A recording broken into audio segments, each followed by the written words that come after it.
How to create a Play Store redeem code on iPhone. First things first, you could try purchasing a physical Google Play gift card.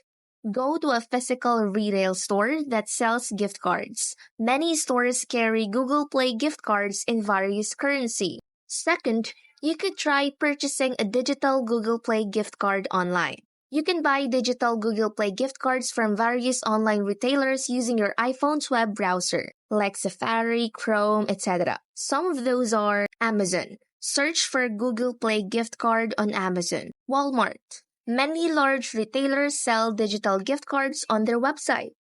Dedicated gift card websites. There are also websites that specialize in selling digital gift cards, though you still have to check their reliability. So the big question is how to do it. First, open your Google Play application on your mobile device. Tap on your profile to the upper right to continue.